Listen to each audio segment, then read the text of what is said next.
alert. If you see a tall, dark streak of light going...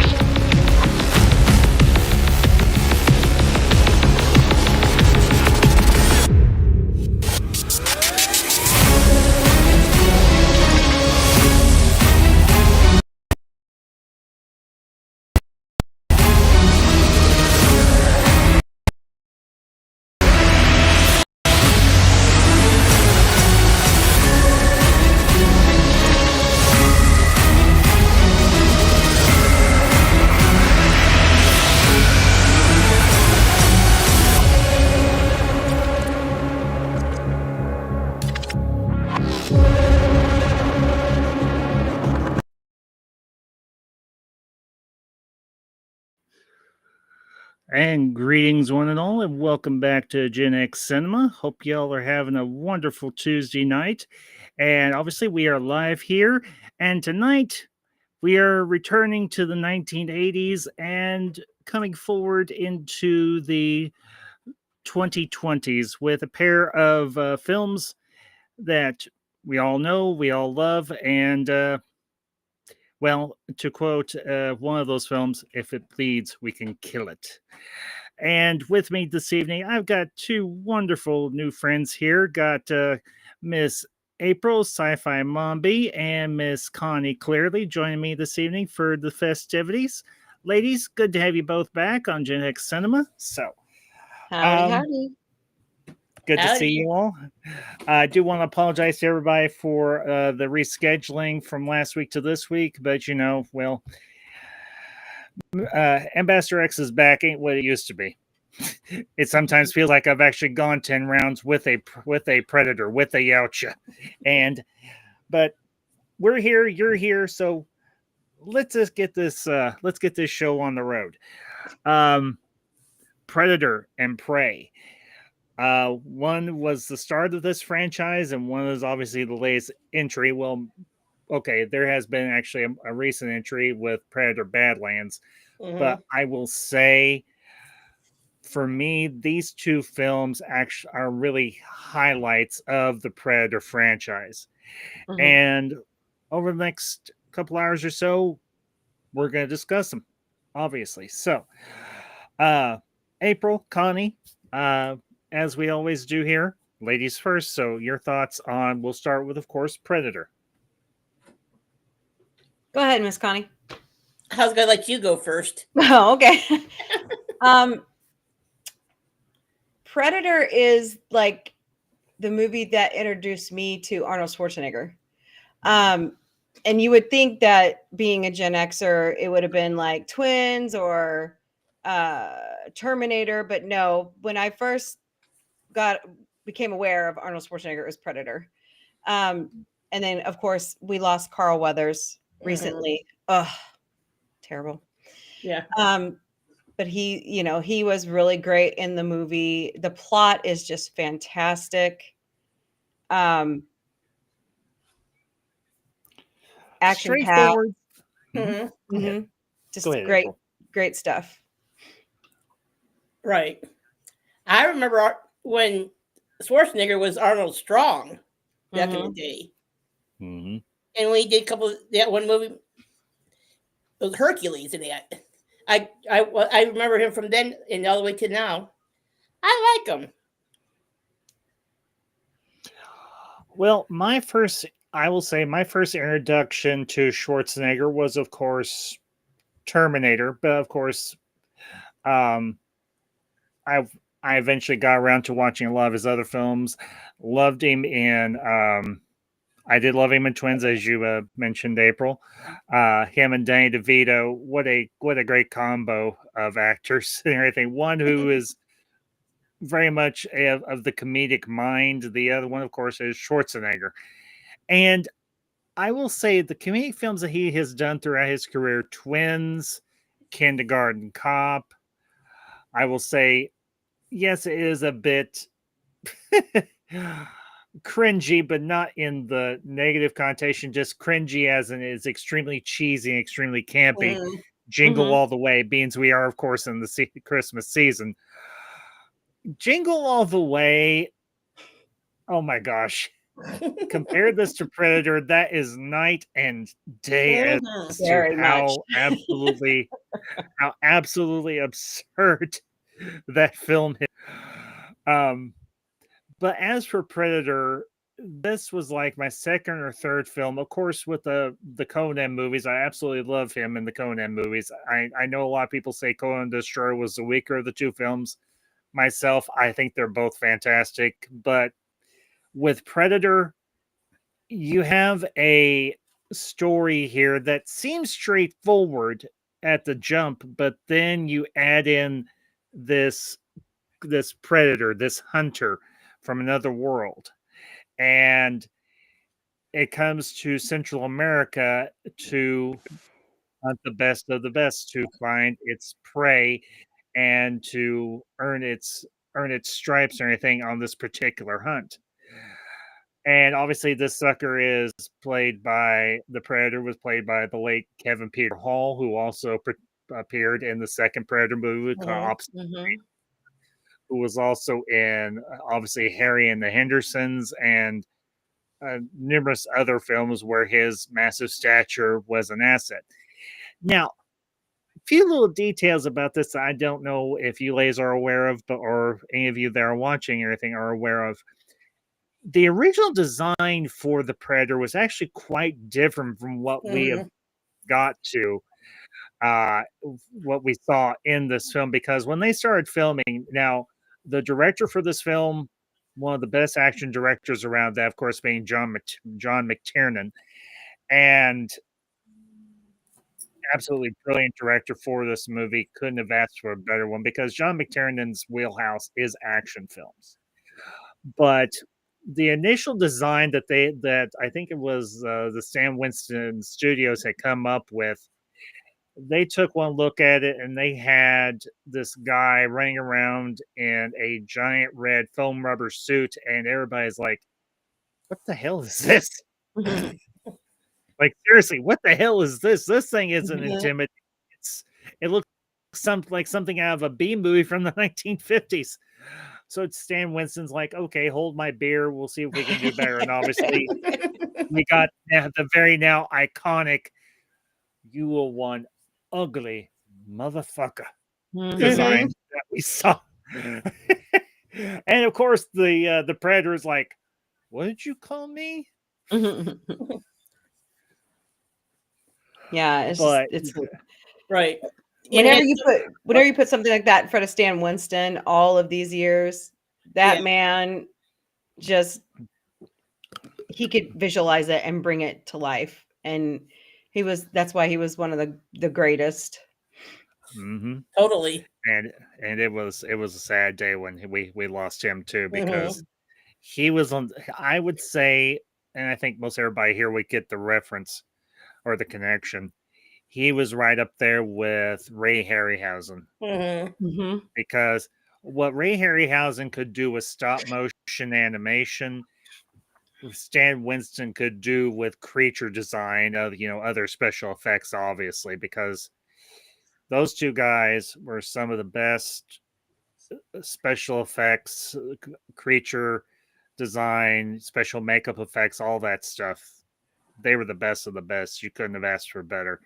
And obviously, when you brought Stan Winston in, beg your pardon, excuse me, he delivered. I want to ask you, ladies, about the supporting cast, of course, in Predator, because we have we already mentioned, of course, Carl Weathers as Blaine, or not Blaine, but what the hell was his name in the movie? Yeah, because Jesse Ventura played Blaine, because he had the minigun, and oh my gosh, that minigun. You had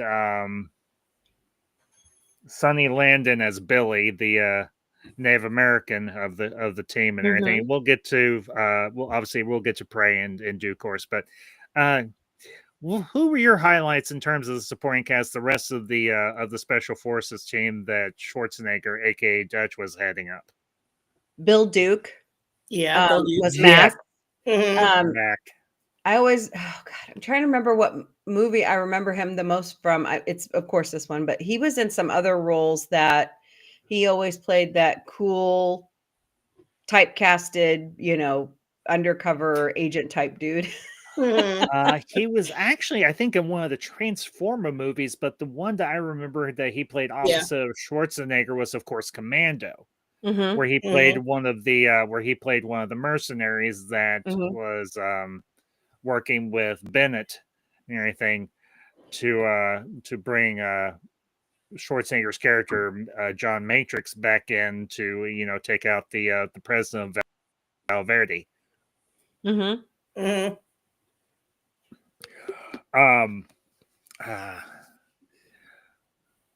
Trying to look at IMDb here at the cast. Mm-hmm. I was gonna say Richard Chavez, who is Pancho. He looks. I'm trying to remember what I know him from. Well, of course, the communications officer. He was like the first. He was the first one that was taken out by the Predator and everything. After they take out the Russian spy, the Russian compound there in Central America. Mm-hmm. But let's see. I'm trying to remember his name, but I can't for the life of me. I think the actor's name was Shane Black. Mm-hmm. Mm-hmm. Yeah. Okay. All right. I got that part at least. So Richard Chavez was on an episode of Voyager in 95 as the chief. And he was also on Babylon 5 as Alvarez in 94. So he's got some B-list stuff under his belt, as well as some other movies like Witness and... I don't remember the episode that he was in Babylon 5 on. I can't remember. Wonder which season he was in because season 194 is what it says.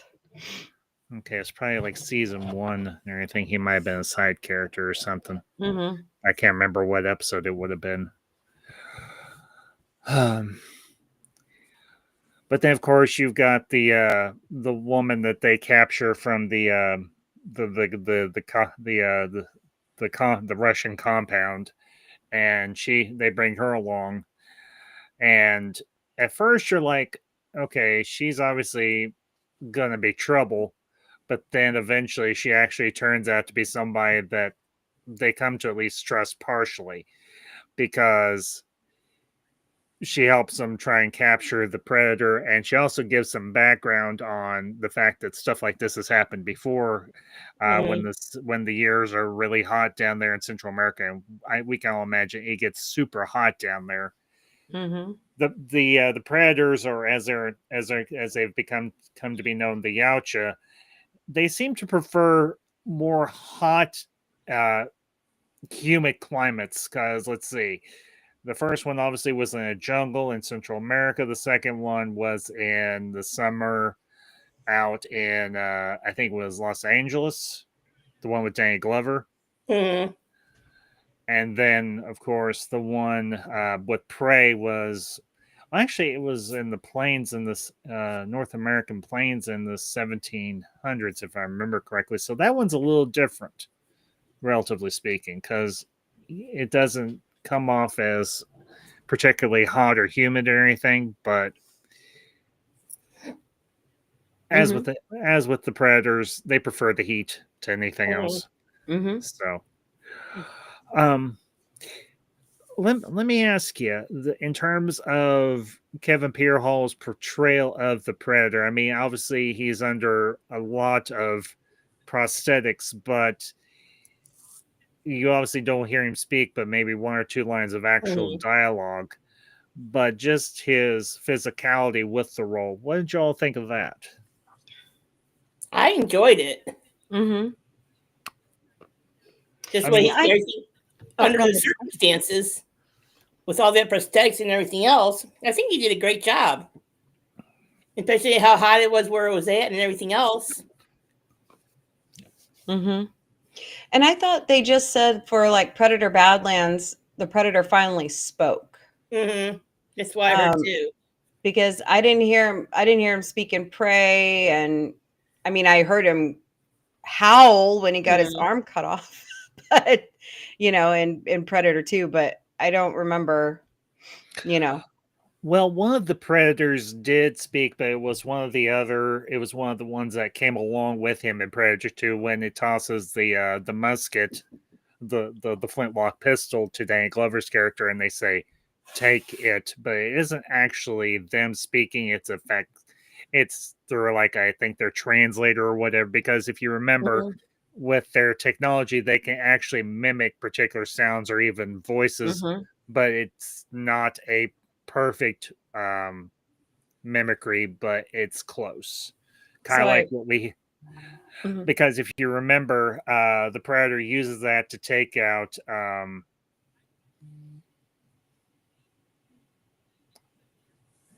Carl Weathers' character and Mac at the same time, because you hear it talking after they clear out of the camp, and he says, "Anytime," but it's in Mac's voice, not in his own. So, I will say the way that they designed the Predator and how Kevin Peter Hall was able to perform through all of those prosthetics,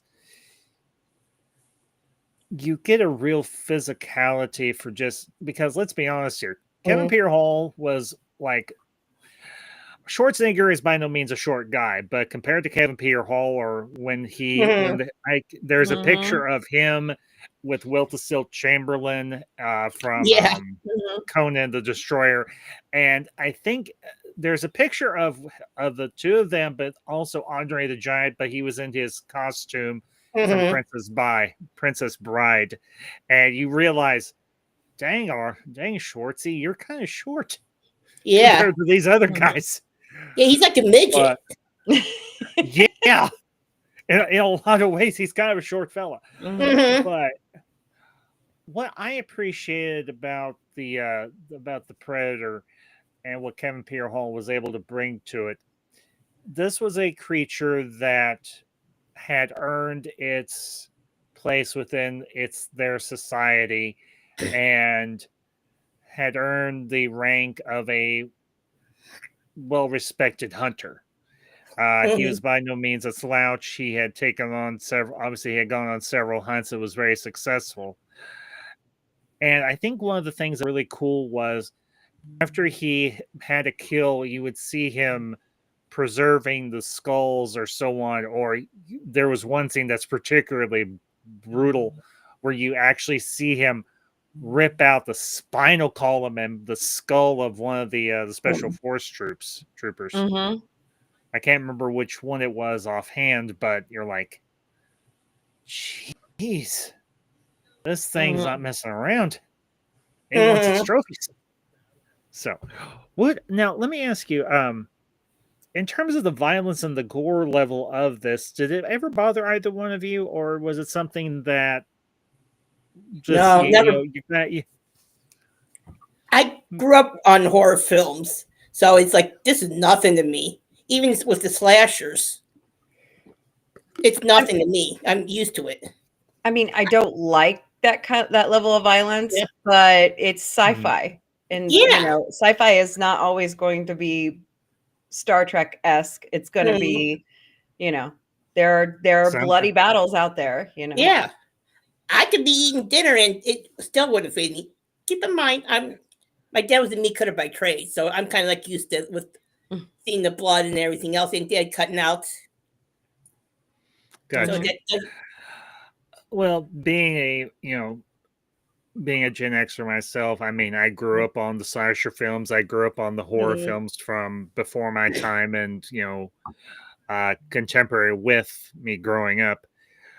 Now, the first few times I watched this, it was on TV, and they always edited out the really gory parts and everything, because you didn't get to see the Predator ripping out the spinal column. I didn't get to see that actually until we rented it on, I think it was on VHS or DVD, and I was like, well, that's what we missed out on the TV edit. This thing really knows how to cut to not just kill them, but to preserve the parts that they want. Now, let me ask you about the twist with the film, because it starts out as seemingly a very straightforward rescue mission to rescue a pair of high level United States military officers and a diplomat or something to that effect. But then it also takes we see the ship come through space and everything at the start of the movie. You're like, let me, as I said, what did y'all think of the twist in there and everything? It going from something very straightforward going into this predator prey type of story where you've got the special forces team going up against this thing. I like it. I like twists. Compared to some of the other ones I've seen, this is one of the better ones with the twists and everything else from the 80s. It definitely challenged the team. Yeah, too. They were not used to this. Being the hunted prey, they were used to going in, being the badasses, saving everybody's ass, and then hauling ass out. Yeah. And instead, they all ended up, I think what really shocked them the most was when he would skin their friends and hang them. And they're all going, okay, nope. And Monty Python would say now for something completely different. Which is, I like. Yeah. Yeah. And he could survive their weaponry. You could tell that they were, getting frustrated because he could see their heat signature. And, the thing about predators, and I've been watching the other movies just for reference, they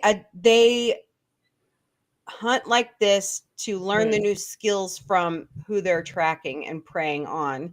And there's a new movie, it's newer, it's called The Predators, where they abduct Adrian Brody and several others. Yes, and I saw that one. on I actually really enjoyed that. Their safari planet.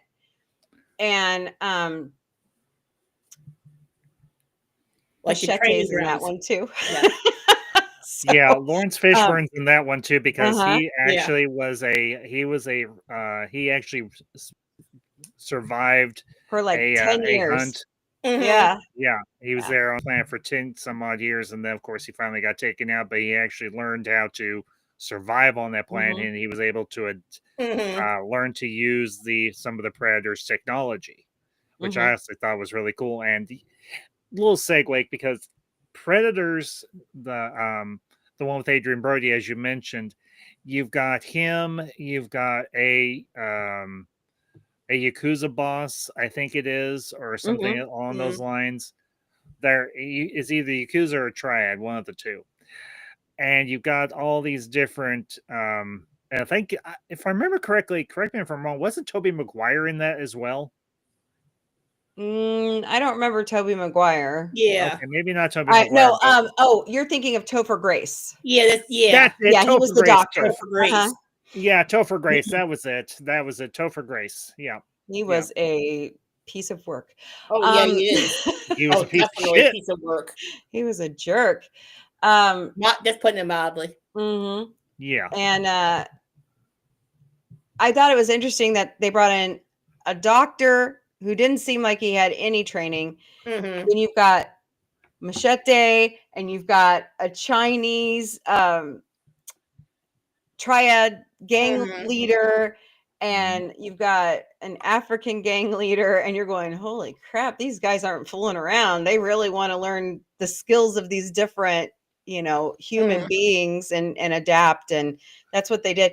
What was really weird was the Predator they had tied up in camp was the Predator, the original. So, because you knew from the helmet and the targeting from the shoulder.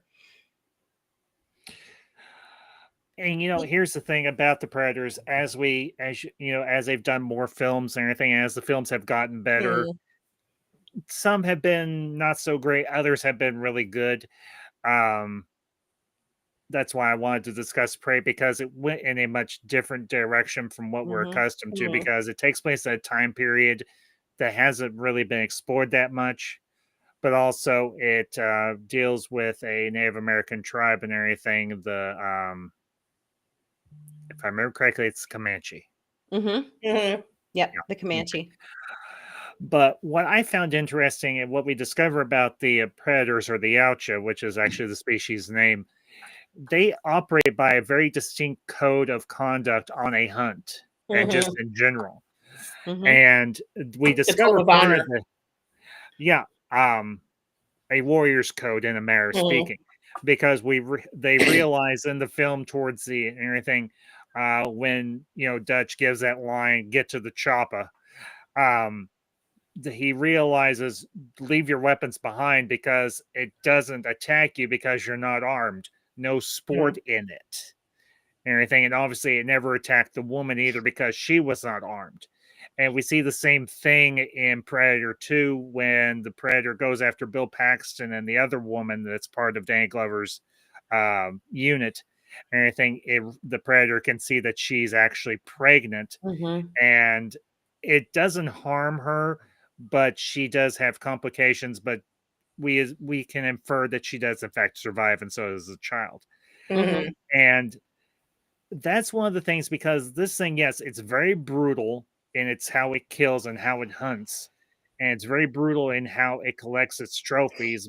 It does operate by a code of conduct, and I think that's one of the cooler aspects of the Predator society, because we've had all sorts of aliens throughout the decades where sometimes they're just a guy in a rubber suit or whatever. Mhm. The long and short of it. But as science fiction has progressed and evolved, what we have here is a species of alien that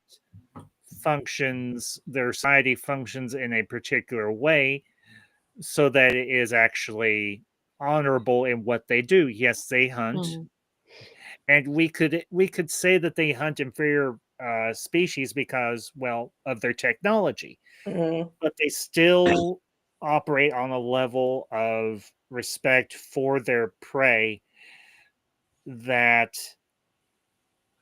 it's seemingly uneven, but at the same time they hunt in a way that actually shows respect to the prey, Mhm. if that Mhm. makes any sense. Anything, if Mhm. y'all want to elaborate on that any further. Well, it's like when he was battling the wolf, Mhm. you know, um, he, he took a lot of the hits, and he thought he was a very good, competitor, and took his skull and spine, and then come to find out in the Predator, they were actually incorporating all of their prey DNA into their bodies Mhm. Hmm. so that it made them stronger. And that's why you Wow. see the skulls on the walls in their spaceships, because they're using all the DNA to make Well, themselves yeah, stronger. yeah, particularly in Predator 2 with Danny Glover, Mhm. we see the gallery there, and then of course you have the very iconic a bit of fan service, which eventually led to a pair of, I will say, not horrible crossover films, but could have been a lot better, where you had Alien versus Predator, and you had Mhm, the Mhm. xenomorph skull there in the mhm. trophy gallery there on Predator ship in Predator 2. There's one of the Um, movies that a young man that Connie and I have made acquaintances with. His name is Daniel's Hot Topics. He pointed Mhm. out something. okay. One of the harvester aliens from Independence Day skull is on the wall in one Yes. of those movies. So he has a theory that Independence Day, Aliens, and Predator are all the same universe. Yeah. That's actually kind of cool. I can dig I that. thought I saw it too, but I wasn't. Mhm. I Yeah. Those must have been skulls, one of the ones- you cannot get that out of your head once you see it. Yeah. You can't. No, you can't. Huh. And the other thing, could that be the Predator movie that came out in like 2013 called just The Predator? Maybe. I'm thinking so. Same here. Okay. But I haven't seen that one all the way through, so I may need to go check that out just for that one little Easter egg. the Predator Killer of Killers also had that same skull on the wall. And the heroine from Prey is in cryo freeze in the back of the ship. So that's how they're connecting it all together. Yeah, it's all connected. As a writer friend of mine would say, everything's connected, and definitely is connected. They do a great job. They're doing a great job of it. Much better than other movies, that's for sure. Other franchises. A little bit of a rabbit hole. I don't know if y'all are aware that Dark Horse Comics back in the 90s did a series of crossovers involving the Predator, and the best known one that I read and actually had all the issues originally was Predator versus Batman. And that was actually the first, I think that was actually the first crossover they ever did. They've obviously gone on to do others because I think they did a second Predator versus a Batman. They've done Predator versus Wolverine. They've done Predator versus Terminator. I think they did a Predator versus Judge Dredd, maybe. But the one that I remember, the one I liked best was that first crossover, Predator versus Batman. And you really just see how well Batman, I mean, yeah, it's a challenge for him and so on, but at the same time, it's a test for both of them, because you have obviously one of the greatest detective minds, one of the best martial artists in the world going up against this thing. And it's hunting through Gotham, and it finally comes across Batman, and he's like, ooh, I have something new I can play with. Yeah, new play. Yeah, well, obviously Batman survives and everything, but it's a rough fight between the two of them. But back to the original Predator, obviously it comes down to just the Predator and Dutch Schwarzenegger. And he gets really creative, and you can see that Dutch, he can work with firepower when he has it, but he also knows how to improvise when he needs to. And I think that's one of the cool aspects of Dutch's character, Schwarzenegger's character, that he's going back to the basics of his military training, because he obviously has gone through a lot of military training throughout his career. And he has the reputation he has because of his success and his ability to think outside the box. And he realizes, oh, if I coat myself in mud, this thing can't see me. Because after he makes that jump, and let me ask you, obviously Schwarzenegger had become a bigger name by this point and everything, and they obviously couldn't have him doing that stunt himself. Did you find the stunt double convincing for when he jumps through down that waterfall? Or was it a little bit? No. You could tell it wasn't really. Arnold. Yeah, you could tell. You could tell. See, Arnold did a lot better. Arnold normally doesn't he normally do all of his own stunts? It's just like on the really difficult ones, he brings in someone like Stallone does. Yeah. Yeah.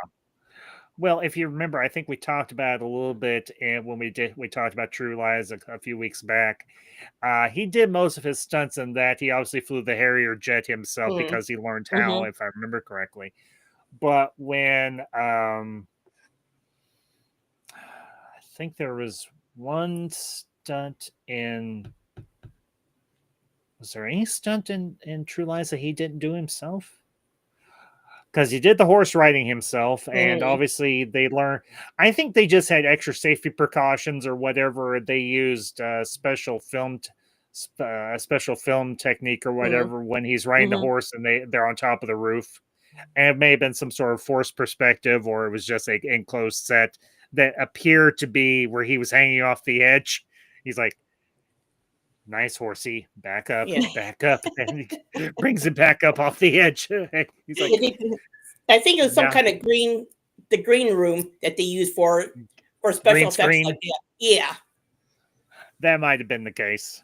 So, but yeah, with this one, obviously you can tell that it's when it gets down to hand-in-hand combat between the Predator and Dutch, it's Arnold that's taking those hits.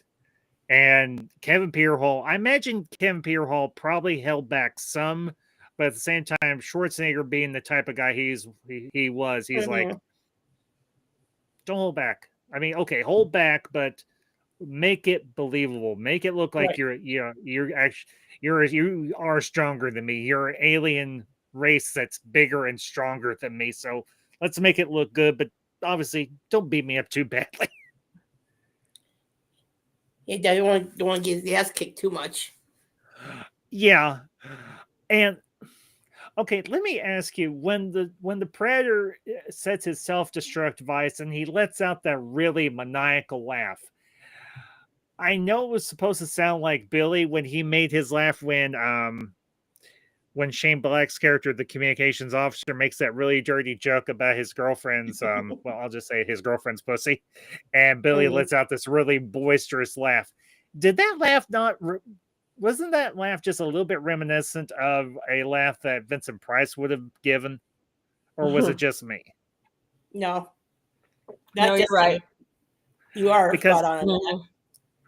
okay, it was okay. It makes me feel better because no matter how many times I've seen that movie, that laugh sounds like Vincent Price. It doesn't sound like Sonny Landham. And I don't know if either one of you are aware of this, or if y'all who are watching are aware of this. They actually had to have a bodyguard for Sonny Landham's when he was on set, because he was a bit of a security risk. He wasn't intentionally violent, but he could become very violent, and they had to have somebody around to keep him restrained if he ever went off kilter. Is it because he was just that much of a character actor? Because Johnny Depp does that sometimes. I don't know if that's the case, but he had a reputation because he had done some other movies where somebody had gotten hurt or something to that effect, and they had to bring somebody in to be a bodyguard for him to protect everybody else from him.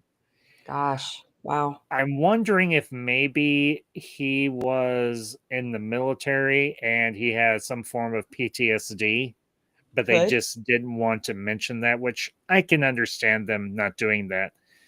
Because, well, I mean, some of them could even have PTSD from their childhood. Yes. It could come anywhere. That's true too. But like I said, Sonny Landham, I don't know if he was former military or retired or whatever the case may be, but they obviously went through a very strenuous boot camp and everything to prepare for this movie, like most of those movies or anything that involves this sort of stuff would have. And I know and everything, if at least I remember correctly, Jesse Ventura had an absolute blast playing around with the minigun. And of course, in Terminator 2, Schwarzenegger's like, I want the minigun this time. And of course, he got to play with the minigun in Terminator 2. Let me ask you, if y'all ever had the opportunity to just, go to a shooting range and use a minigun, would you do it? Just for the hell of it? I would. Yeah, to try it. I mean, try it out once. I mean, I've been to the shooting range with my dad, so yeah, same with me too. Yeah. I could shoot a shotgun without a problem. Same with the 9mm, but it's the millimeter. I'm sure it's got some kick. Oh yeah, it's gonna have kick. The thing I found comical was when I think the Predator kills one of the other guys, and Mac goes off the deep end. And he picks up the actually it's Blaine that gets killed and everything, and Mac picks up the minigun and he just unloads, and everybody else is using their guns and everything. Mhm. Let me ask you, of the weapons all the guys had, at least the specialized weapons, which one was your favorite? And if you say the minigun, that's fine. But, Sancho had the grenade launcher. Mac had the belt-fed automatic rifle. And then, of course, Dutch had the M16 with the grenade launcher. Any one of those in particular your favorite? My problem is I like them all. But personally, probably the Duchess. Oh, the M16 with the grenade launcher? Yeah. Because, what about you, April? I'm going to say all of them because I don't really have a favorite. I mean, I grew up in a house with firearms, but you know, we were kind of taught to respect them, so No, we never fixated. You know what I mean? No, yeah, I get it and everything. As much as I like the minigun, and I always like the Sancho's grenade launcher because it was so versatile. Because you could have different types of rounds in that thing. You can have smoke grenades, you can have explosive, you can have incendiary, and so on. One-liners in this one. This movie has some good one-liners. Any ones in particular that are your favorites? It's hard because they're also good one-liners. And like for the Duchess, it's what you're explaining how it was all versatile. As Alton Brown would say, it's a multitasker of the gun range for all the weapons. Yeah. Oh, and also Billy's gun. It was I think it was an M16 with actually a modified with a shotgun attachment. I actually thought that was kind of cool myself. So, I have to say one of my favorite one-liners is when they're storming the Russian camp, and Dutch throws his machete into a guy. He says, "Stick around."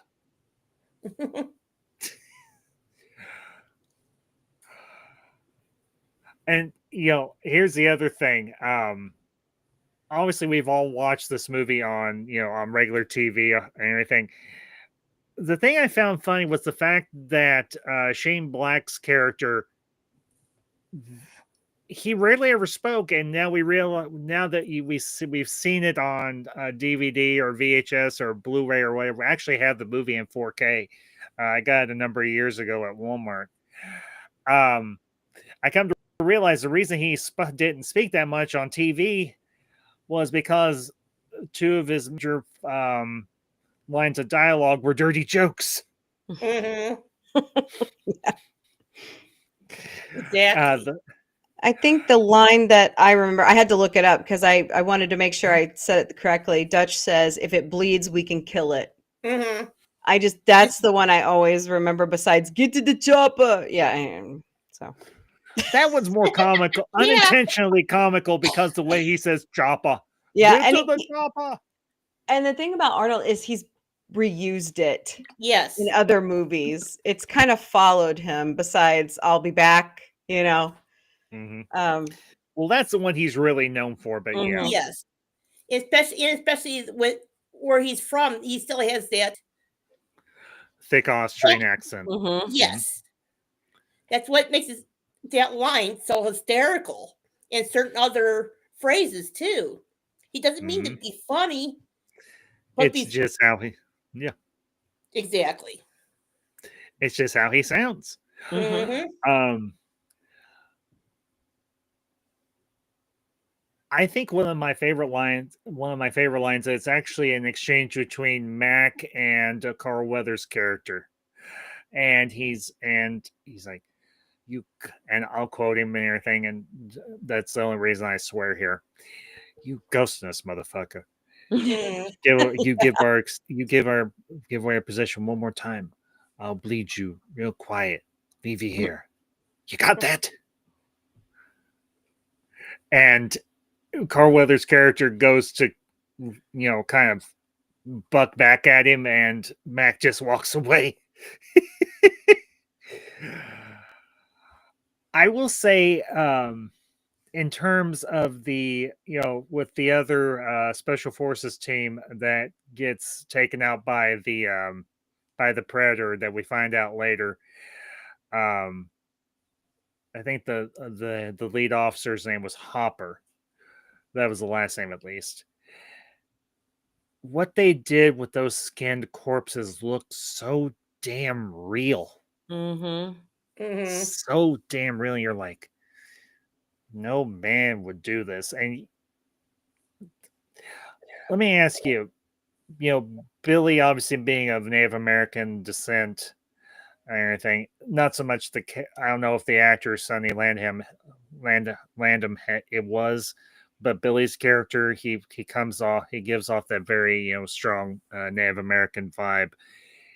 He senses something's out there. What did y'all think of that added layer and everything, or that added dimension that gives the team this idea? Okay, there's something out there because Billy's acting off, and he's been off almost all damn day. And when he says to Sancho, I'm scared, and Sancho says, you're scared of no man. He's like, what's out there is no man.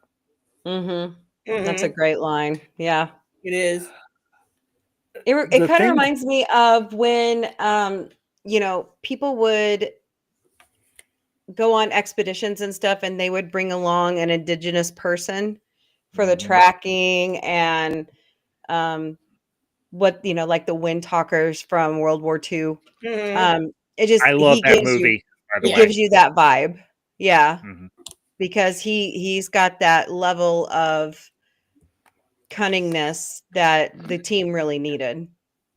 And not to mention, he has sensitivity to nature that the rest of them don't necessarily have. Granted, this isn't the type of environment that he's accustomed to, but he can still acclimatize himself to it.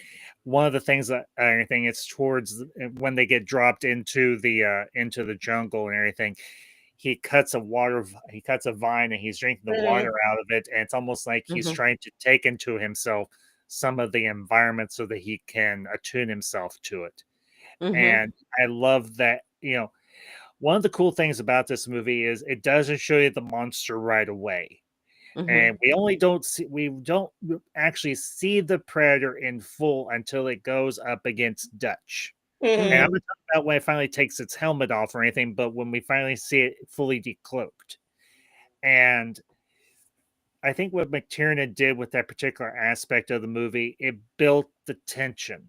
They've cleared out the Russian camp and everything, but now they're up against something and you don't know what the hell it is. And they're not even sure what the hell it is. Right. It's unsettling when something is stalking you and it's cloaked, you can't see it. Like, that's why paranormal supernatural movies are so popular, because you can't see it, but they want you to have faith that it's there. Right. Yeah. For Landham, he is half Cherokee and one Seminole. That explains a lot. Yeah, and I say that respectfully, but that explains a lot. Right. German, English. There's a little bit of Jewish heritage in him as well. Okay. Which I have faith in the Indians. They have that kind of sense, or anyone else. Yeah. Even with the animals, they can sense things before the humans can. Yeah. That's why I trust the instinct of an animal more over than some humans. Yeah, because they're more tuned to nature and the environment around them than we are. One of the things and everything, and this was another good touch by McTiernan, well, and also by the guys that wrote the screenplay and the whole concept of the Predator. I think their last name was Johnson. They were a pair of brothers, if I remember correctly. That wrote the original screenplay for this. They took some notes from Hitchcock. At least I like to believe they did, because they knew how to build the tension around the Predator itself. And when we finally see this thing in its full uncloaked form, you're like, no wonder this thing could take out these guys so damn efficiently. It's bigger than them. It's got better technology, obviously, than we do. But it's also got a level of cunning that even scares a Native American hunter, which what I would classify Billy as. He is very much of that bloodline and everything. He's a Native American hunter. And obviously, we'll be getting into Prey here in a little bit, because I think in a lot of ways, Prey does pay homage in a good way to the character of Billy. Anything, because obviously he's of Native American descent and everything. The actor who actually played Billy, but also, but the character itself of Billy and everything was obviously of Native American descent. And the fact that he tosses his gun off, takes the stone that he wears around his neck, wraps it around his hand, takes his machete out, and that's all he's got at this point. Cuts himself across the chest like he's blaying himself for the battle to come. That's something that they would have done back in those days. And I think it was a very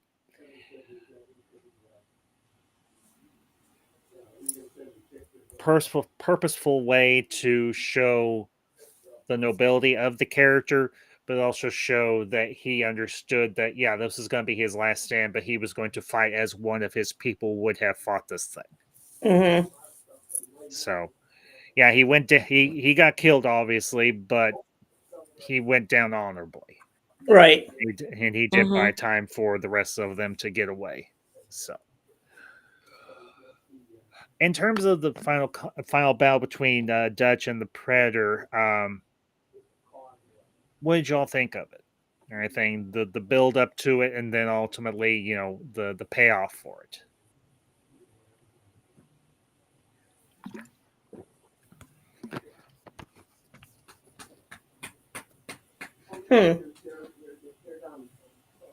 Could have gone a little different, but it got to do what you got to do in resources that you have at the moment.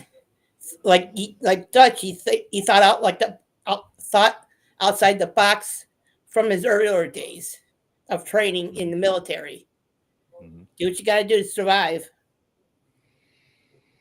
Well, I mean, we see him building a very rudimentary but very effective bow and arrow set, setting up all these different types of traps that the Predator can't anticipate per se. Granted, it does anticipate the one and everything where he's got the spikes set the trigger off the branch and everything, but then of course he's got all the other stuff that he uses to he realizes he can't take this thing on one-on-one, hand-to-hand and everything eventually, because he realizes just how deadly it is.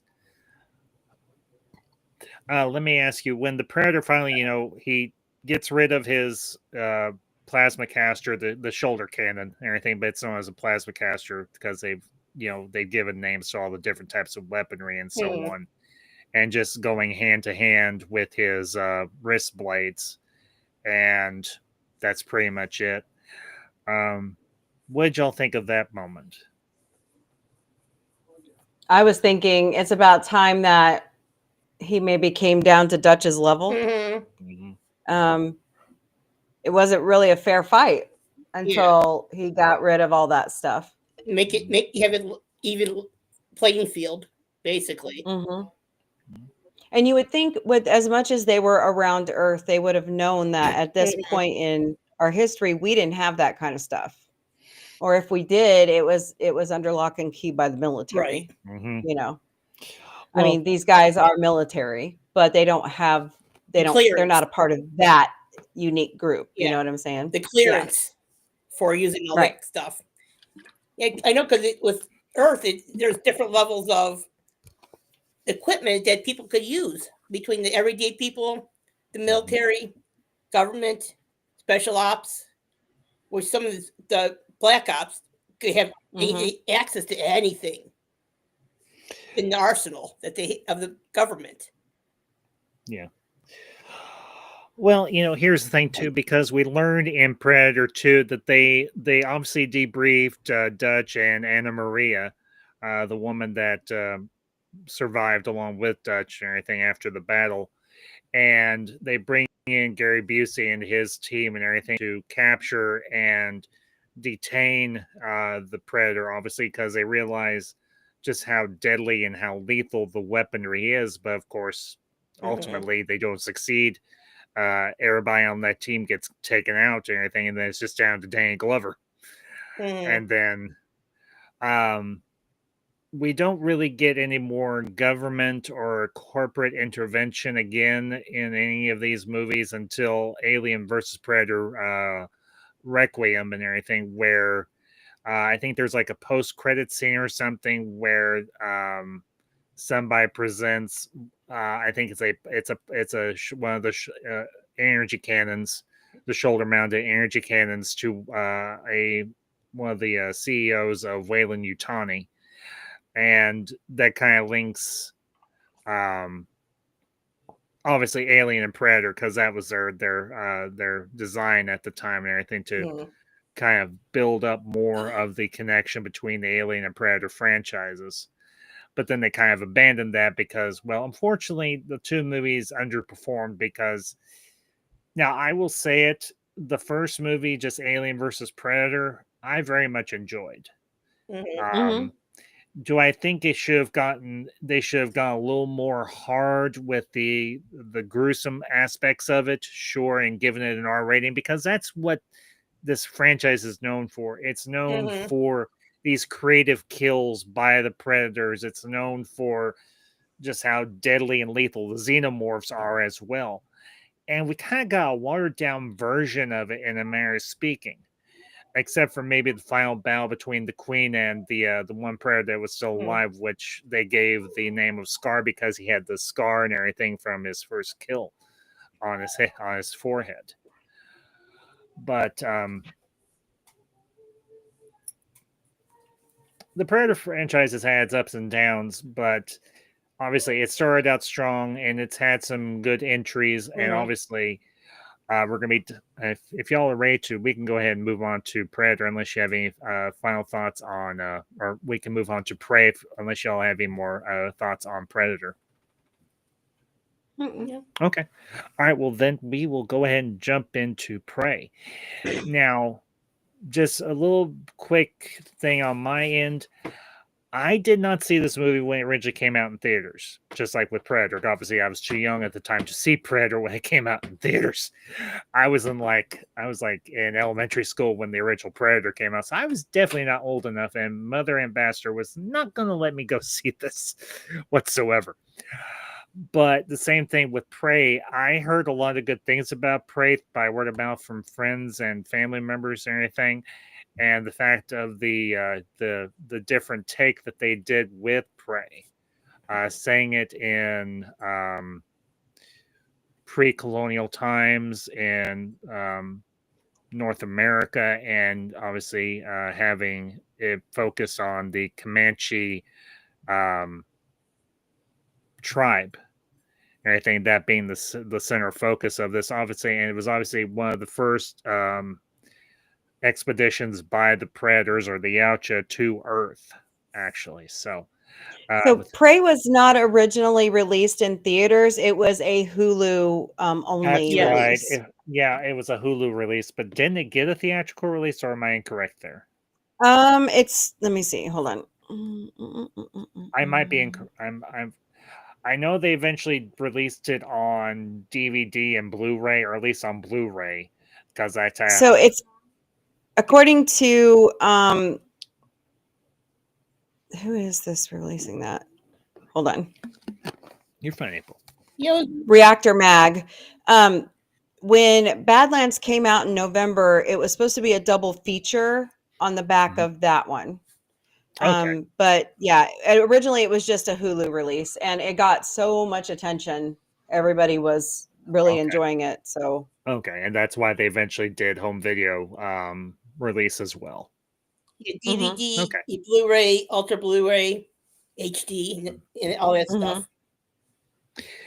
I just got the regular Blu-ray, but I will say the picture quality is absolutely stellar. Um now getting into the movie a little bit itself, this is a movie that I think uses representation in a positive manner and doesn't go preachy with it, because it actually enhances the story itself, because it actually tells a story within the Predator franchise that we have not ever seen, because like I said, this was the first time the Predators came to Earth, but they were going up. The Predator was not, it had advanced technology, but it didn't have as high advanced level as what we have seen in the other Predator films. So um ladies, I'm gonna open up the floor up to you and everything. Your thoughts on Prey, just getting started. I only saw parts of it. Every time I tried watching, I only end up seeing parts of this one. Okay. For why bet I've you- watched it's it. good. I've watched it multiple times. I really like it. Mhm.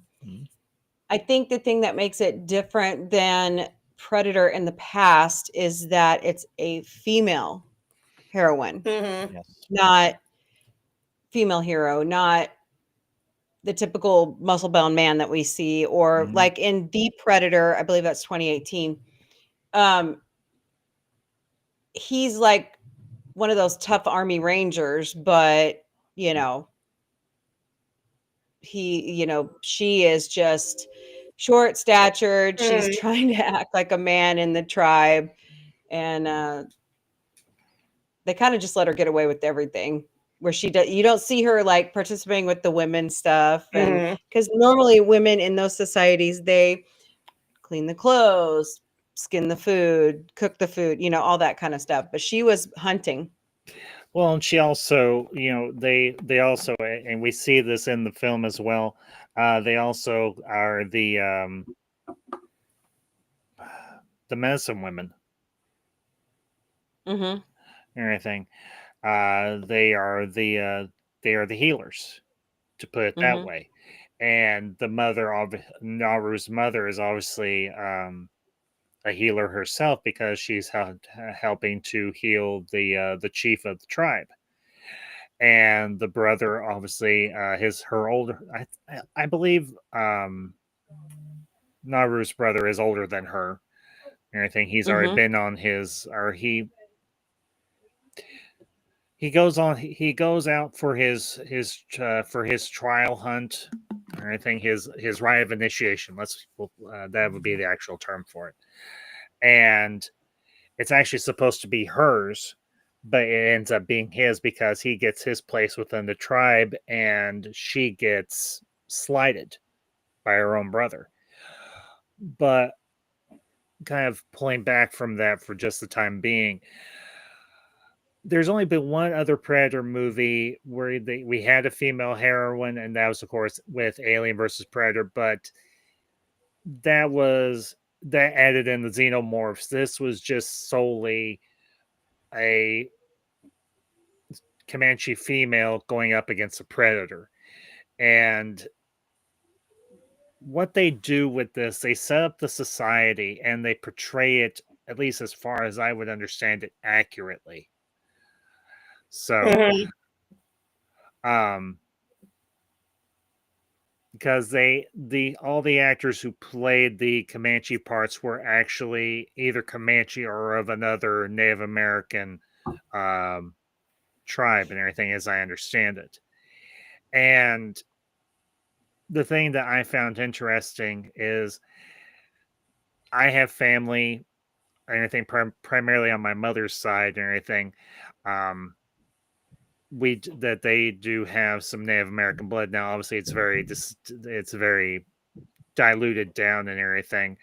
But if I remember from what my grandmother told me, they were descendant of Cherokee and everything.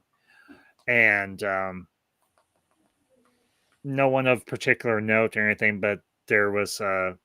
But the thing that I appreciated about this, having family that was, of Native American descent, I'm not sure if I have any bloodline and everything along those lines myself, because just real briefly, I'm adopted and everything. My parents are my adopted parents, not my blood related parents, but still my parents and my family all together. But seeing how they portrayed the Comanche in this, and actually you can watch this movie with them actually speaking Comanche throughout and everything. That was the one aspect of this movie that I really appreciated, and every time I've watched it since, I don't even watch it with the English audio and everything. I always watch it with the Comanche audio. April, let me ask you, because you said you've watched it numerous times over and everything. What way have you watched it? Do you watch it with the Comanche dialogue, or do you watch it with the English? Oh, I watch it with the English. I mean, I do have the closed captioning on a lot of the time. Yeah, same here, because what I do is I have the Comanche audio track, but I'll have the English subtitles so I can actually understand what they're saying. But hearing the actual language being spoken adds a not to sound hoity-toity or anything, it adds a richness to the story that I appreciate. So, Connie, the little bits that you've seen, has it been in English or has it been in Comanche? Comanche with the English subtitles. Yeah. Okay. No, I meant like you have. I'll be right back, guys. Sorry. It's okay, April. It's okay. We understand. Yeah. Well, let me ask you, Connie, of the parts that you've seen, your overall impression of the movie, did you enjoy it? If you ever get the chance to watch it all the way through, will you most likely, or is it something that it's something I definitely would watch again? Okay. The thing I would encourage you to do and everything is, being you've watched it with the parts that you've seen and everything with the Comanche dialogue and everything, the audio track, I would definitely watch it that way, because now, Grant, you may not have the same experience that I do, or if anybody, any of you that are watching this and everything, watching our discussion on this, if you ever do want to watch Prey, I do encourage you, watch it with the Comanche audio track. But if you need to understand what they're actually saying, run the English subtitles, obviously, because it is a pretty accurate translation one to the other. So definitely. So, for what I understand, the Comanche language and everything else, and to the English translation, definitely go that way. Yeah. So, anything particular thoughts on Prey that y'all want to discuss or anything? I'm kind of open the floor up for y'all. For what I saw of it, it seemed like she held her own. For what I saw, some of the parts and everything else, despite what's going on with the tribe and everything else. April? I think the way that the tribe held against him, oh my goodness, I tell you, teenagers, is unique, and the way that they had to fight him, where the brother kept him distracted and she was giving the blows, and then they would reverse, trying to keep him occupied so that they could attack him. The thing that I found interesting was and this is a theme that has kind of repeated through all of the Predator films and into this one as well. The human adversary, or not the human adversary, but the human protagonist oftentimes learns to adapt to or fall back to how they operate within the world that they exist in. And with Naru, she has that hatchet, and her mother says, your dad left that to you to dig up crops and to harvest herbs and everything and so on, and medicinal other medicinal roots and so on and everything, not use it as a weapon, but she adapts it in a way where and everything, she eventually she attaches that lash and everything that she puts around her wrist and attaches it to the hatchet itself, and that actually comes in a lot. It comes in handy when she does eventually have to go up against the predator on her own after her brother gets killed by the predator. I will say also the dog Sabari, I think was the dog's name or something. It started with an S. Okay, I got that right. Okay. The relationship between Naru and Sabari, I'm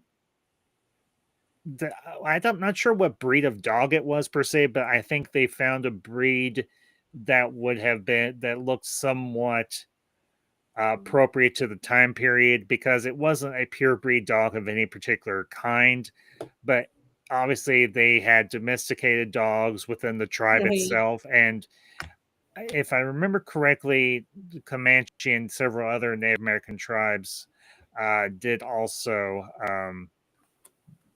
keep dogs as well, for protection, for hunting, and so on. And the relationship between Naru and Sabari and everything, particularly when Sabari gets captured by the French trappers, and eventually she gets trapped herself, she gets captured herself, and she sees Sabari being muzzled and tied down, and then eventually she sees her older brother, also having been captured by the French trappers.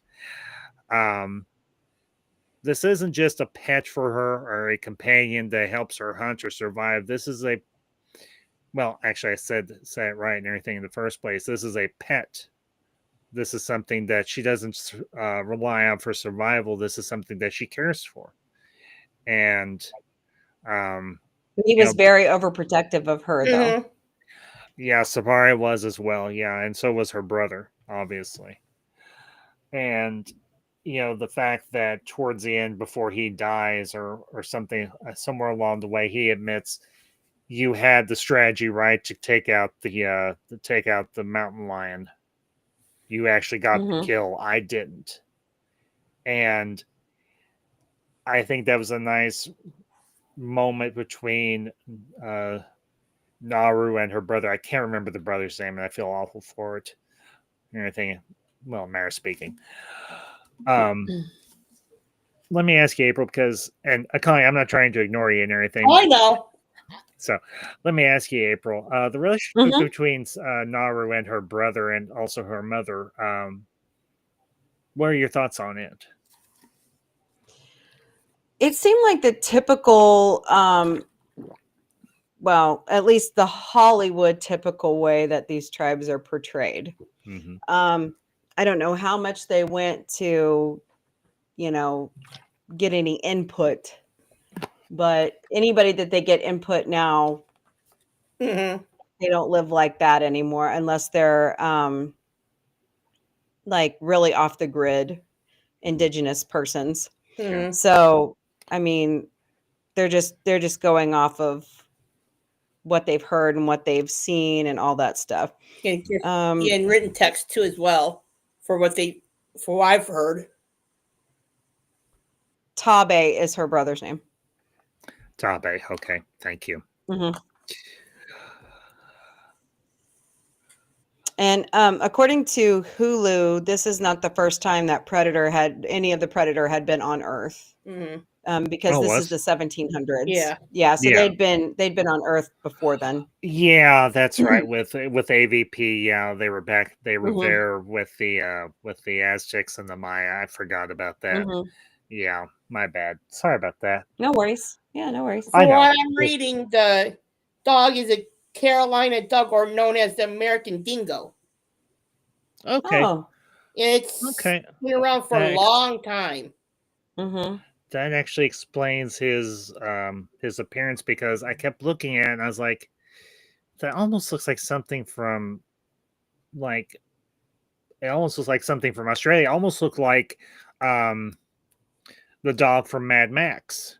If y'all Mhm, remember that, if you all remember the dog that Max had in Road Warrior in particular, Mm-hmm. and everything. So yeah, that does make sense and and everything. for what I'm reading, it's about that time during this movie is taking. That's when it's about the time where the dog is actually becoming into being. Okay. Mm-hmm. In terms of the introduction of the French Trappers and that whole band, April, what did you think of their inclusion? Do you think it was something that was obviously it would have been appropriate for the period, but for the story itself, do you think it was something that added to it, or something that was kind of it kind of was a distraction, in a manner of speaking? I think it was kind of a good distraction, just to show what they were dealing with in the time period, because you know our ancestors thought they could just show up and Right, pillage the roughshod. land how they wanted to. Mhm. Yeah, and they had prejudice against whoever was here, Mm. and you know it kind of still flows into today. Yeah.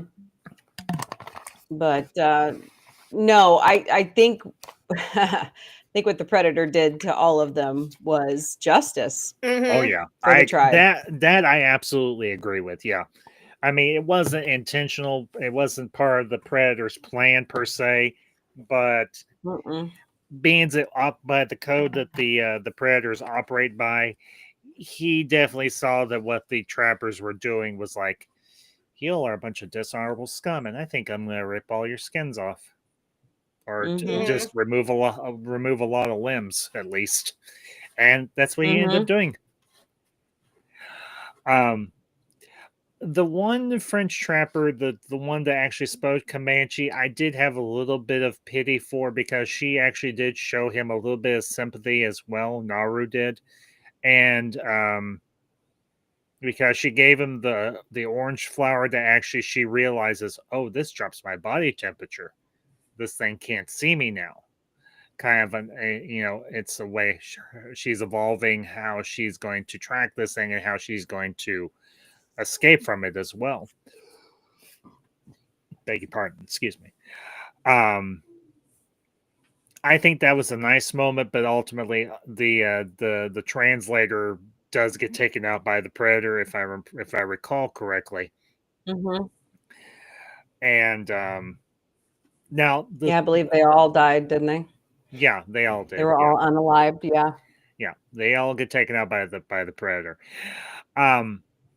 One particular scene I did enjoy was how when the when she asked the translator, "How do you use this?" and she's holding up the flintlock pistol and everything. It's actually, if I remember correctly, it's the same flintlock. Well, actually, that's the Easter egg that connects it to Mhm. Predator 2.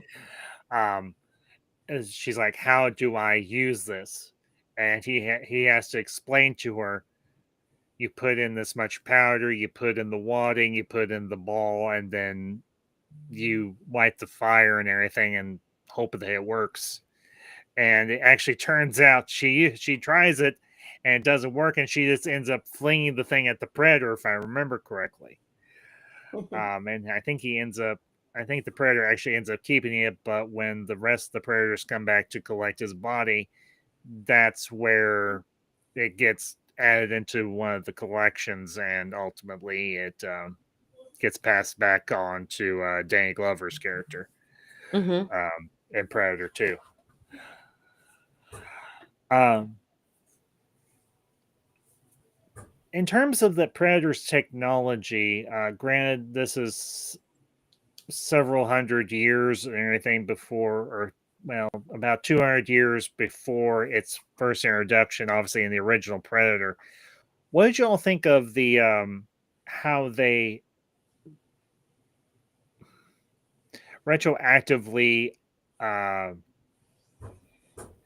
turned back the technological clock for the Predators? Well, he still had advanced technology. It wasn't as advanced as what we've seen in the other films. I think it fit the storyline very well because, you know, as we found out in other installments, they are always learning and growing and adapting. And honestly, I think from them incorporating into the Alien franchise as well, they were always trying to evolve because the alien was their biggest problem. They could never defeat the alien, the xenomorphs, like they wanted to. Yeah, because I'm Go ahead, afraid. Carmen. Sorry. No. You know, you see, like with humans, we evolve over the centuries on technology, this, that, and everything else. That's basically what they're doing as well. Granted, they're way advanced than we are.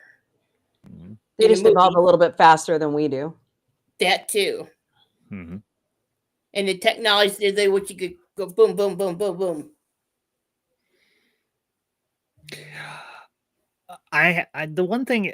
The one piece of technology that the Predator had that I'm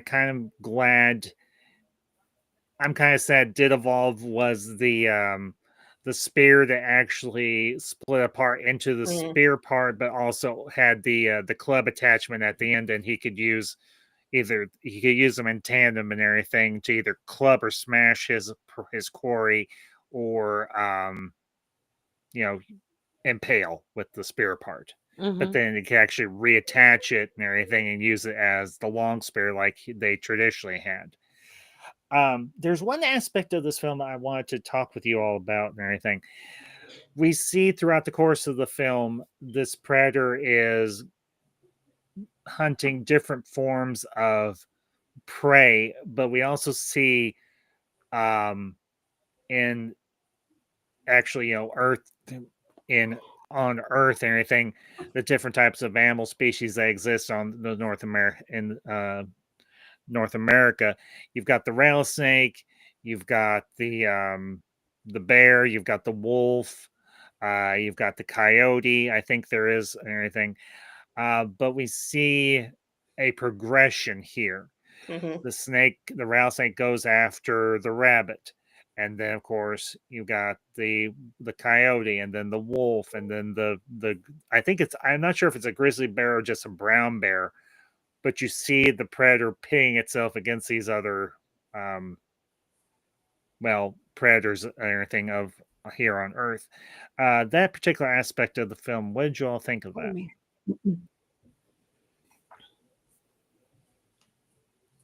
I think he was just dipping his toe out there to see what was. Maybe nobody told him what Earth was really like. So maybe he just landed there and thought, okay, I'll just go pick a fight with the first thing I see. And then he worked his way up to humans and kind of met his match. I will say, and that's why he abducted her. And that's why in Killer of Killers, she is in cryo freeze. Okay. Well, yeah, because there's a post-credit scene of a sort and everything where the rest of the Predators come back to collect collect his body, and I guess everything, because I haven't seen this Killer of Killers story and everything. They end up taking Naru as well as the other Predator, the Predator that she ended up defeating. They end up taking his body back. And everything, is that would that be accurate? Okay.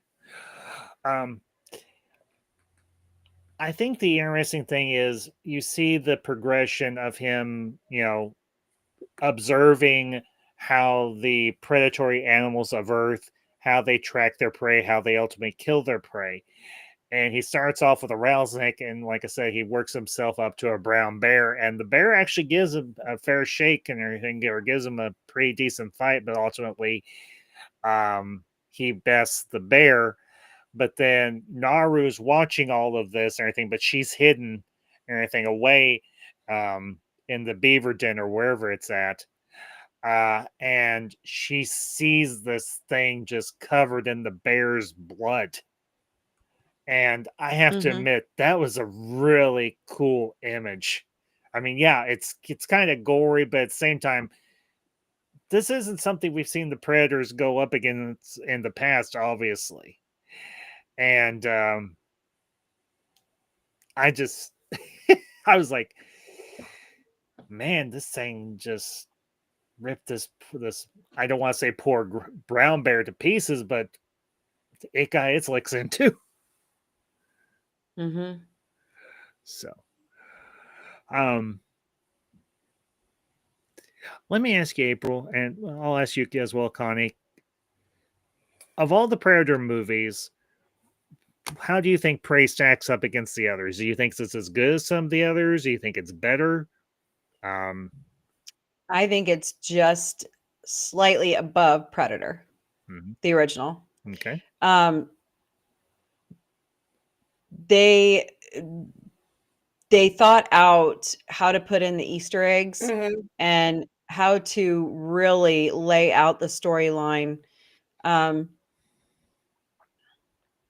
Yeah, it's one of the best I've seen, and that's why I put it up there with Predator, because it seems like it really goes back to that storytelling like it should be. Yeah.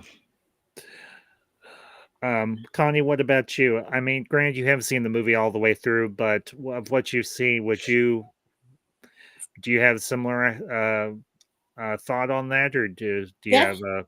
Actually, I'm with April on this. But for what I saw of it, it probably it for what April said, yes. For what I saw,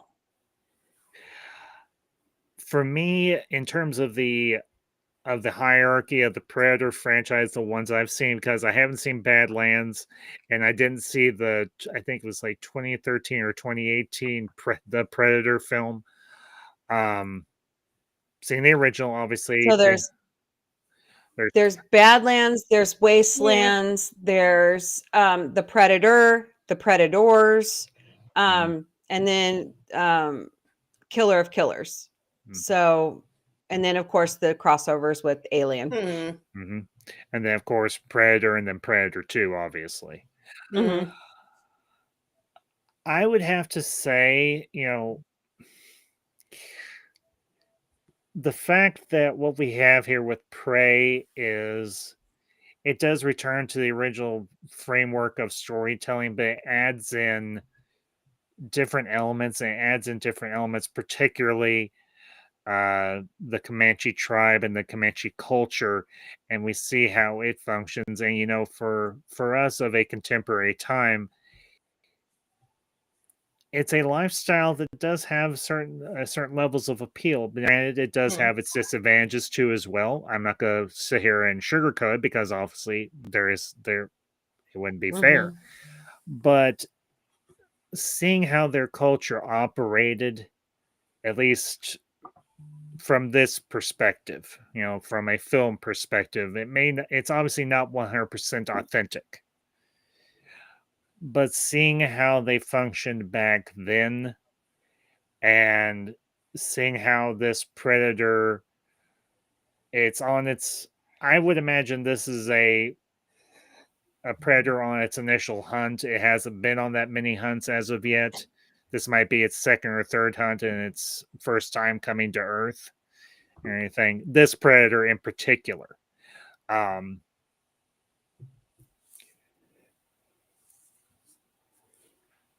I'd have to rank it right between, because I know it has its issues, but for me, Alien versus Predator, the first film, it does have a lot of good in it and everything, because it does, for the first time, introduce the concept of a human working alongside a predator, not just the predator hunting the human.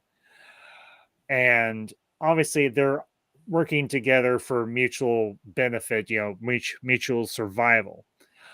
But I would rank it Prey, and then Predator, and then AVP, and then I would put Predator 2 just below that. Now, with Predators, the one with the where the humans are brought to a safari planet, I think is how y'all categorized it. I would put that just below Predator 2, but it's still got. I still greatly enjoy that film. There really hasn't been a Predator film or anything that I have not liked, at least of the ones I've seen. But the only one that I didn't really care for was obviously Alien versus Predator Requiem. That film just didn't need to happen. Yeah, I think it wasn't that great. Yeah. No, it wasn't as good as some of the other entries has been, but this one. Now, I will say how Naru figures out how to take this predator out using its own technology against it, and actually using the terrain as well, because she knows this terrain better. Because if you all remember, she gets trapped in that quicksand pit, and she actually uses that to her advantage to take the predator out. She observes. She has a very keen mind in terms of how she observes and how she understands the environment that she lives in, because she's lived here all her life. She understands the danger. She understands the terrain. She understands the animals that she is surrounded by. And she understands her own limitations, but she understands her own strengths as well. And the fact that when she comes back with the predator's head, the chief of the tribe actually completes the rite of initiation, and she becomes a formal member of the tribe. She actually becomes a warrior or a hunter, if I remember correctly. Is what the rite of initiation is for her to become a warrior or a hunter of the tribe. So, your thoughts, ladies, your thoughts on that particular aspect of it? I think it's brilliant point on how it was all done. On that she can use her advantages, disadvantages to take out something that's twice her size, everything else, and strengths. I would probably have done the same thing. April, what about you? To me, it shows that even like, because a lot of movies, they bring in men that are and they're butch and they're strong. Right. I shouldn't say the word butch, but oh, it's okay. It's an accurate word. It's an accurate word. That's the only way that you can defeat the antagonist, and this movie just really showed, hey, even a girl can beat Predator. Don't matter how big. Kind of saw that with was it Regina Hall in Alien versus Predator? Lashana Latham was actually the actress's name. How she was kind of in that boat as well, and helped defeat, so take down an alien queen. Well, let me character was very well written. Totally, for what I saw of it, Prey. Okay. Let me ask. This is probably the question that a lot of people are going, Ambassador, are you going to get to this question or not? How does Naru stack up against Lashana Latham's character from Alien vs. Predator and Ripley from the Alien franchise? Ooh. Okay. Ripley will always be the absolute ultimate badass. Okay. Right. Okay. She's right under Ripley. Yes. Okay. Right under Ripley. Okay. I mean, she has cunning, she has skill, she has her age on her side. Ripley kind of had to learn on the fly more, I think, because of where they were at. Whereas Naru knew her terrain, knew her situation, and how they could work around that to stop him.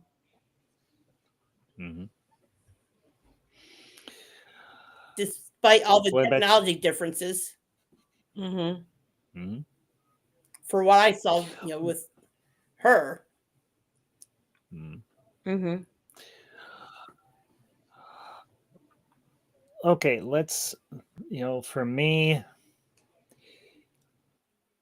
I have to give as much, and I mean as absolutely much as I love Ellen Ripley, particularly in the first two movies. The third movie's painful. And then they do Resurrection, and that movie's just as painful. So the only two Alien movies I actually own are Alien 1 and Alien 2. I don't go beyond 2 because honestly, after that, the franchise just kind of goes down the crapper and only comes slightly back up out of the crapper with the first Alien versus Predator movie. Now, Alien Earth redeems, and Alien Romulus redeem the whole franchise. Alien Romulus Alien in Earth particular, is kick ass. That show is fantastic. Yeah, I've Timothy heard a lot of good Olyphant, things about it. Wow. If he doesn't win an Emmy for that role, and the young lady that is the other synth, they were robbed. They deserve Emmys for that and Golden Globes for that role. Probably. I haven't had a chance to see Alien Earth as of yet. I am interested, most definitely, to see it, but I haven't had a chance to as of yet. As far as Alien Romulus, I've seen it once and I was absolutely blown away. I loved it. Absolutely, yes, and everything. And the only thing, and this is a very minor thing, that I had a little bit of a problem with was the fact that they had a same model android as Ash, and it looked exactly like Ian Holm. The only thing, and now with this sort of situation, the only thing that I hope that they did is that they got permission from Ian Holm's family to use his likeness and that they were compensated for it. I'm sure they did. I mean, considering the director and the producers that worked on this, I can't see any reason why they wouldn't have gone to those lengths to do right by Ian Holm's family. So that puts my fears and everything, or not so much my fears, my concerns. It allays them quite a bit. Everything, because Ridley Scott still has his fingers in the franchise. I mean, they run, it's kind of like George Lucas. They run things by him, and he goes yay or nay. But he still kind of works with Fox on the Alien franchise stuff. Yeah. So, but with Alien Romulus, absolutely, that movie really, really invigorated the Alien franchise to a great degree, because I can't stand Prometheus. I really have tried. Michael Fassbender, he's a great actor, but that movie was not well written to me. It has good. Here's the thing with Prometheus. I'll say this briefly. I went to see it in theaters when it originally came out because it actually intrigued me, because Ridley Scott had mentioned that he had wanted to go back and tell the backstory about the engineers and about where the xenomorphs actually came from. Some of the performances were lackluster, I will admit, but the concept of the movie itself, I thought, was sound, and I think there were some good performances in there. I think Idris Elba was a strength of that cast, and his performance was good. The woman who played Elizabeth Shaw, she was a strength of that movie. And of course, Michael Fassbender. Anything Michael Fassbender has been, except for the Assassin's Creed film, which, Fassbender, what were you thinking? That is another failure of a video game turned into a movie franchise. Now, I do like him as Magneto. Yeah. Oh, I absolutely. He's really good as Magneto. There's another movie where he stars opposite his wife, where they are. I forgot the title of it. But it's a really good movie about they operate a lighthouse, and they find a child that washed up on shore. Okay. So think I know. it's not bad. It's pretty good. I think I know what you're talking about, but I can't think of the name of it. But I think I've seen like a clip of it or something somewhere. I've heard it mentioned, but I can't remember the name of it off the top of my head. But yeah, Michael Fassbender. The only X-Men movie that I think his performance really suffered was the last one they did. And that was Dark Phoenix. Here's the thing. I have a bit of a love-hate relationship with the X-Men film franchise. The first two movies I love. We all do. The third movie. We all do. Yeah. I can vouch for that one. The third movie I cannot stand. I do not consider it canon.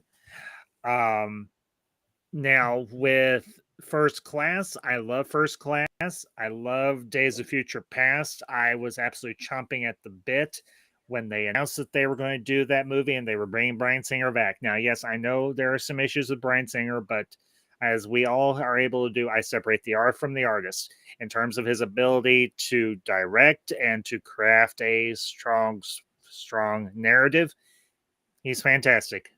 As in terms of his own personal life and some of the issues he's had with his work or issues that are attached to his work, that's another subject entirely. But when they said bring Singer back for Days of Future Past and he ended up doing Apocalypse, I'm like, thank you.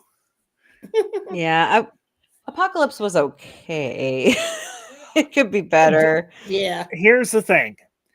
Oscar Isaacs was actually really good in that one. So yes, I will say Oscar Isaac's portrayal as Apocalypse and the redesign that they eventually did for Apocalypse, I thoroughly enjoyed and everything because that's the one villain I'd always wanted to see on the big screen, and they represented him very, very well. It wasn't exact to the character source material, but it was close enough.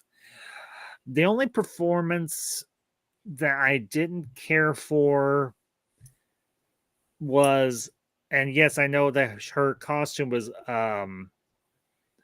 accurate to the comic book, was Olivia Munn as Psylocke. I did not care for her portrayal. Now, Olivia Munn, yeah, she's a cutie. I'm not going to sit here and say she isn't. She is. And dressed up as Psylocke, because let's be honest, Psylocke in the comics, she is a femme fatale. She's a babe. Just like with Emma Frost and everything, who was played by January Jones in First Class. But getting back to Prey here, I have to ranking her next to LaShawn Latham's character and, of course, Ripley. I have to give a slight edge to Naru because she had the deck stacked against her to a greater degree, but she was able to not just survive, but she was able to overcome the Predator ultimately. With Ripley, yeah, she had the deck stacked against her, but she had better tech, and she was able to learn on the fly. And she had people that she had Hicks that taught her how to use the pulse rifle and the grenade launcher. And then, of course, we see her use the damn power lifter in that line. Get away from her, you bitch! You bitch! Right. That's got to be one of the greatest one-liners in the history of cinema. Get away from her, you bitch! And then she did all that to save her, and then in the third movie, I'm like, really? I know. I've watched Alien 3 on a few occasions, but I cannot bring myself to add it into our collection because it just is so damn disrespectful to everything they built in Alien 2 or Aliens. They could have. And you thought, and to me, I was like, Newt had a bright future. Yes. She had a mother figure. She had a father figure. She had, in a manner of speaking, she had 1.5 father figures because she had Hicks. and she also had Bishop. Mhm. Because obviously Bishop and everything, he still functions, but they shut him down and put him into cryo freeze and everything, so that once they got back to Earth or whatever, he could be repaired or whatever the case may be. Mhm. I was actually watching a reaction and everything. This is another channel that I follow. The two of you may have heard of it. Movies with Miranda. Mhm. Okay. She actually did a watch along for Aliens, and somebody put in the comments, and when they got back to Earth, Ripley, Newt, and Hicks and Bishop lived on a farm and lived happily ever after. Mhm. As far as I know, she has not done a reaction to Alien 3. I hope she doesn't. She's going to be Mhm. really disappointed. Mhm. Yeah. But she's one of those channels that I follow and I watch her and everything. She's done a lot of movies that I absolutely love, and seeing her reaction, her first time reaction, she has some of the most genuine and hysterical, hilarious reactions to some of these movies that we all know so well.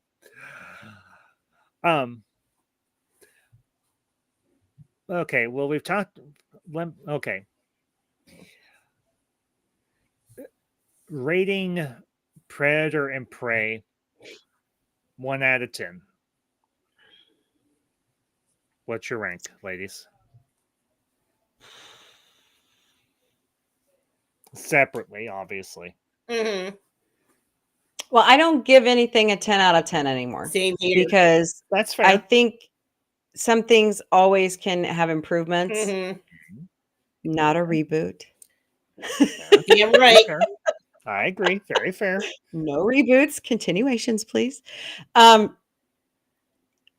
course, Predator will always be an 8 out of 10 for me. And Prey is like maybe a half step above that at 8.5. That's fair.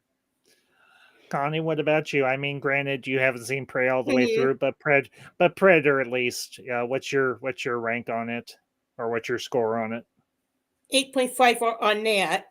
And for what I saw of Prey, it's like an 8 for right now until I see the rest of it, which I'm pretty sure will go up at least a half to a full point more once I see it. That's fair. I, on the other hand, there have been a few rare times that I will give a 10 out of 10 for a movie. Predator. It has, as far as I'm concerned, it has no weaknesses. It has no real flaws of any great measure. Predator is a 10 out of 10. As Mhm. far as Prey goes, it could have potentially had a lot of flaws. It could have come off as, as we would say nowadays, really preachy and cringy as hell, but it didn't. It walked that line where it showed respect to the Comanche Mhm. civilization, the society, and it showed respect also to a fictional race and everything, the Predators, but it depicted them at a earlier stage of their technological advancement, but I think also a earlier stage of their own biological evolution, in a manner of speaking. And for me, that puts Prey at it's teetering between an 8.5 and a 9. So I'm not far off with you two ladies. So, but yeah, this is what Prey was what I would call an overdue review or an overdue watch Mhm. because I had heard so much good about it. Granted, it's only like 2 or 3 years old, but I had heard so much good about it. I was like, I've got to get a copy of this. And I was lucky enough to find one secondhand for like, I think it was like $7 or $8 and everything. Not And didn't bad. have to pay. No. No, that's pretty good. Yeah. Oh, say hi, Goose. Hi, Yep. Goose. He's like, yeah. Goose, say hi. He's like, nope, I'm leaving, Dad. And bye. And bye. Bye. Gotta make an Goose appearance. and I was gonna say Captain Boots is over here asleep on my blanket that I got from my job today. Mm. He's already taking it into the fold. Kids. Well, ladies, thank you again for your time, and to everybody that joined us live this evening. I hope you all enjoyed our discussion. I do want to give y'all a little bit of an update what's coming up next for the channel.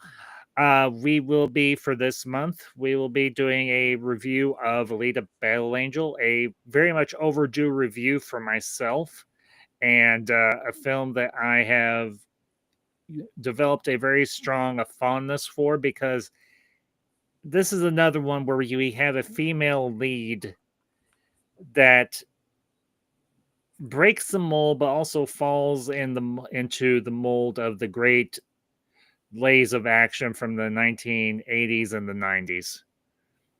And I think is a movie that in some ways is very much unappreciated. And of course, as is always custom here on the channel, regardless of the name, we will be doing a couple of reviews of some Christmas classics.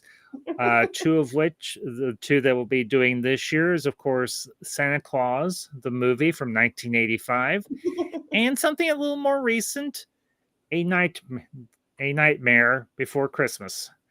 So, anyways, That was a everybody, good one. Yeah. I love both these movies. Just to put it briefly, I mean, the Santa Claus movie from 1985, very much a part of my childhood. A movie that I have long sought to add to our collection. I finally was able to. It was another one I found secondhand on the cheap. I think I paid like $3 or $4 for, if that. But, and of course, A Nightmare Before Christmas, which is a movie that actually borders on two different holidays of being appropriate for. And I think, because I actually asked Madam Ambassador, I was like, Nightmare Before Christmas movie or Halloween movie? And she was like, kind of both, but it kind of leans more towards Christmas, because it is, of course, called A Nightmare Before Christmas. So, but folks, that's what's kind of like Gremlins. Yes. Gremlins can be a Halloween and a Christmas movie. Yes. And I actually did a review of that like a couple of years ago during Christmas time, because this was a movie that very much was a huge part of my childhood, and I absolutely adore. And believe it or not, Mother Ambassador still has her stuffed Gizmo, and he still squeaks. Oh. So, but anyways, folks, you all have a great night. Thank you again for being here with us. And of course, we will see you all next time. And until next time, this is Gen X signing off.